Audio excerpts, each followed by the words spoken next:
मैं बार बार आपको बता रहा हूं कि बिहार में लड़ाई केवल जेडीयू और बीजेपी के अंदर अब खोलकर खेली जा।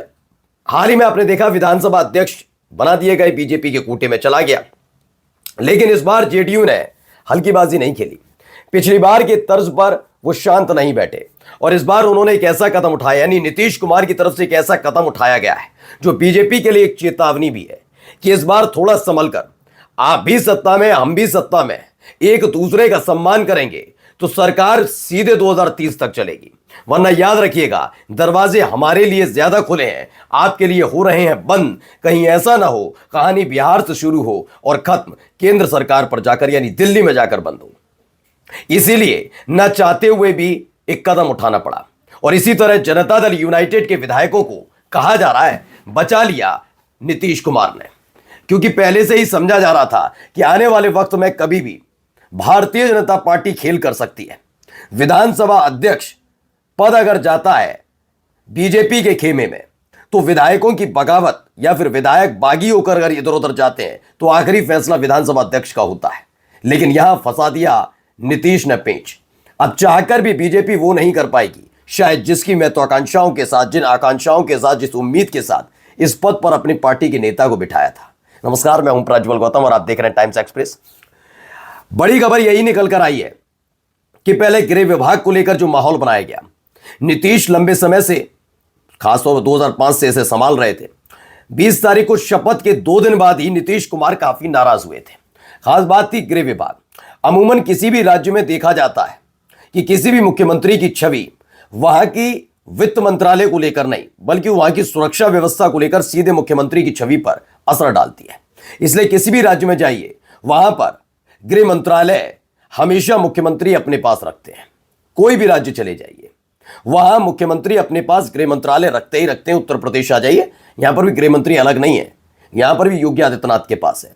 यानी योगी आदित्यनाथ तय करते हैं कितनों के मकान दुकान टूटेंगे, किसकी गिरफ्तारी होगी, कौन जाएगा जेल, कौन छूटा रहेगा, क्या क्या होगा। ये सारा कानून व्यवस्था जिम्मेदारी योगी आदित्यनाथ की है।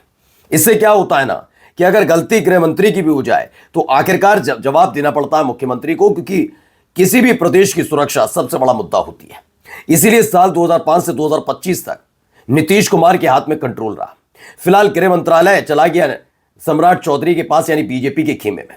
अब नाराजगी इसी बात को लेकर थी। आपको हमने वो भी खबर दिखाई थी कि लिस्ट लेकर सम्राट चौधरी पहुंचे थे सीएम आवास पर 2 दिन बाद, ही शपथ के 2 दिन बाद।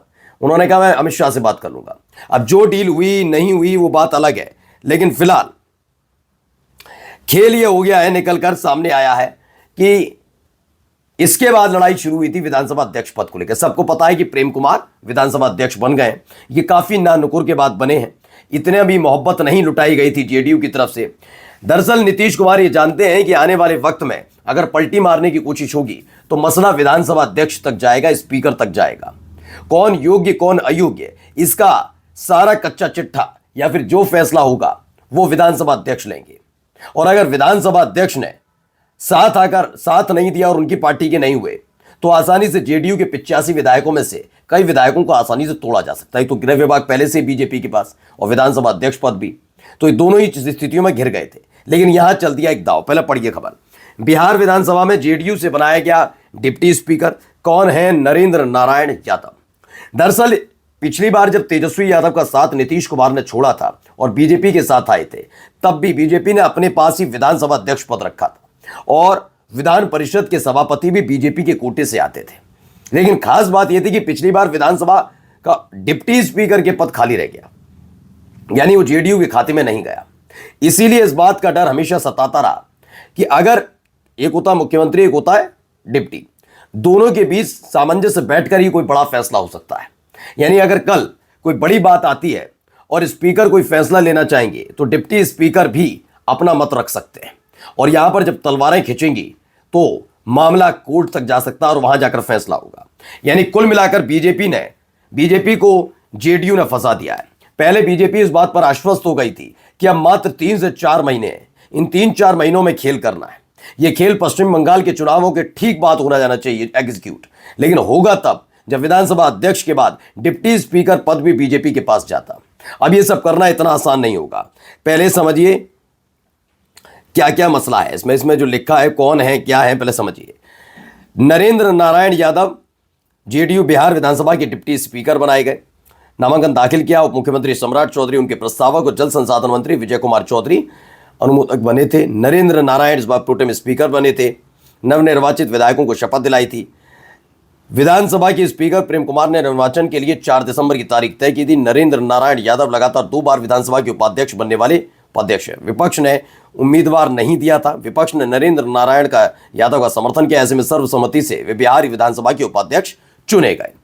कुल मिलाकर ये समझिए, अब हालात ये बन रहे हैं कि अगर नरेंद्र नारायण यादव यहां से हैं और बीच में एक रोड़ा भी है, क्योंकि अगर कल मानकर चलिए जिस तरह के हालात हैं, क्योंकि पावर सेंटर वाली लड़ाई लगातार चल भी रही है, हम आपको दिखा भी रहे हैं कि एक दूसरे को बख्श नहीं रहे, मतलब एक उताई के अंदर खाने खेल किया जाएगा, वहां हो नहीं रहा है। सम्राट चौधरी के पास पद है, सम्राट चौधरी के पास पद है गृह मंत्री का, लेकिन गृह मंत्री होते हुए भी जो वो फैसले ले रहे हैं, नीतीश कुमार उससे आश्वस्त नजर नहीं आ रहे। वो अपनी तरीके के फैसले लेकर चीजों को ठीक करने की कोशिश कर रहे हैं। वो ये बताने की कोशिश कर रहे हैं वो कि नाम के मुख्यमंत्री नहीं है। आने वाले दिनों में, क्योंकि जिस तरह की नीति रीति बीजेपी के, वो ज्यादा दिन इस चीज को बर्दाश्त नहीं कर पाई। वो बर्दाश्त भी सिर्फ इसलिए कर रही है क्योंकि आगे जाकर खेल किया जाए और अगर पलटने पलटाने का खेल शुरू हो तो आखिरकार नीतीश कुमार को साइडलाइन कर दिया जाए और उनकी पार्टी के विधायक उनके कब्जे में आए। लेकिन इसके लिए थोड़ी संयम चाहिए, पेशेंस चाहिए। लेकिन माना जाता है बीजेपी के नेताओं में ये नहीं है। भारतीय जनता पार्टी फूक फूक कर कदम तो रख रही है, लेकिन नीतीश कुमार की नजर भी लगातार बनी हुई है कि क्या कोई खेल करने की कोशिश तो नहीं। अब देखिए, प्रभात खबर की भी खबर है, बिहार विधानसभा के डिप्टी स्पीकर पद पर जेडीयू का कब्जा, सीएम नीतीश ने यादव नेता को दी अहम जिम्मेदारी। इसे कई तरीके से देखा जा रहा था, समझा जा रहा था, क्योंकि नरेंद्र नारायण यादव जो है उनका एक अपना ऑरा भी है, लेकिन इसके साथ साथ ये भी है कि वो अपनी पार्टी के प्रति बहुत ज्यादा भरोसेमंद है। अब अंदाजा लगाइए जरा, नीतीश कुमार ने पलटी मारी, महागठबंधन के साथ जाने के लिए तैयार। मसला आएगा इस बात को लेकर कि फ्लोर टेस्ट हो। फ्लोर टेस्ट पर पूरी जिम्मेदारी आती है विधानसभा अध्यक्ष की, लेकिन यहीं से खेल शुरू हो सकता है। अगर विधानसभा अध्यक्ष है प्रेम कुमार जो बीजेपी के कोटे से आते हैं, तो वहां पर डिप्टी स्पीकर भी मौजूद रहेंगे और यहां हितों का टकराव जब होता है तो आखिरकार ये पूरा मसला कोर्ट तक जा सकता है। जैसे आप चुनाव आयोग के बारे में सुन चुके होंगे, अगर आपने नहीं सुना तो खबर बता दूं। दरअसल हुआ यह है कि मुख्य चुनाव आयुक्त जो है ज्ञानेश कुमार, और उन्हीं के साथ 2 और जो निर्वाचन आयुक्त है, चुनाव आयुक्त हैं, उनमें से एक संधू साहब है, उनकी और चुनाव आयुक्त ज्ञानेश कुमार की ठन चुकी है। यह मसला लगातार बढ़ता जा रहा है। आने वाले दिनों में अगर ये पूरा मसला सबके सामने आ जाए तो देखिएगा।